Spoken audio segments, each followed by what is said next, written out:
I know there's a lot of you guys watching.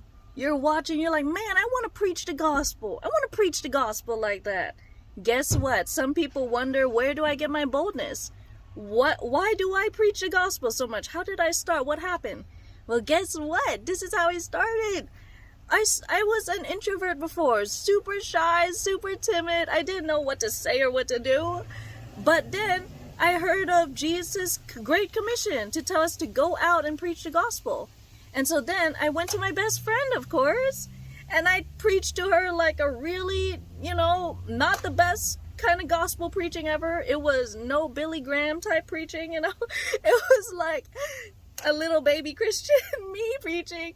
I'm like, oh my goodness. And literally my friends still laugh today about the first time I preached the gospel to them because it was just so funny. Don't never let me live it down. But anyway, guess what? They repented of their sins and got saved and got set free from decades of trauma. Okay?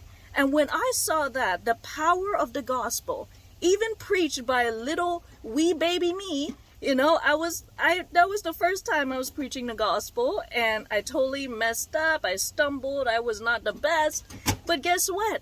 My friends got saved. Jesus is willing to use you, even if you're just taking baby steps, God does not despise small beginnings. And so when I saw the power, I was like, what? My best friend's life got changed. Yo, and then I didn't stop.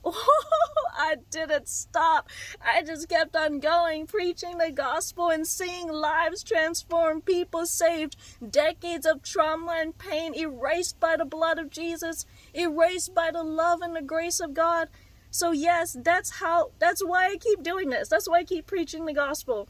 Because I see power and results. I see people being saved. I see Jesus touching lives. And all I'm doing is preaching these words, this good news. And yes, it's so amazing.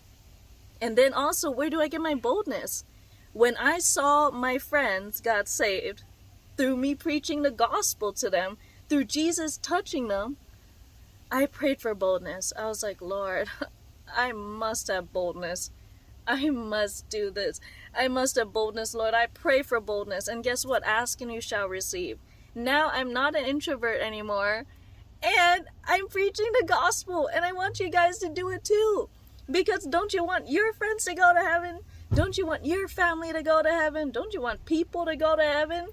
Don't you want to stand there at the gates of heaven and look behind you and see a long line of people standing behind you? And they're like, hey, you preach the gospel to me. Thanks so much for being bold. Like, yo, my goodness. You want to see so many people go to heaven. So yes, my friends, I hope that encouraged you today. And one of the first people, not even a people, I preached the gospel to my teddy bear. I put my teddy bear in my bed and I'd be preaching the gospel to my little teddy bear. And Jesus be holding my teddy bear and he's like, yeah, keep going. He encourages you. So yes, start small, start somewhere, just start. King David had to start somewhere in playing music. King Solomon had to start somewhere. Like Daniel had to start somewhere. The great saints in the Bible had to start somewhere, okay? Like, Charles Spurgeon had to start somewhere. Billy Graham, he had to start somewhere. It's about you getting started.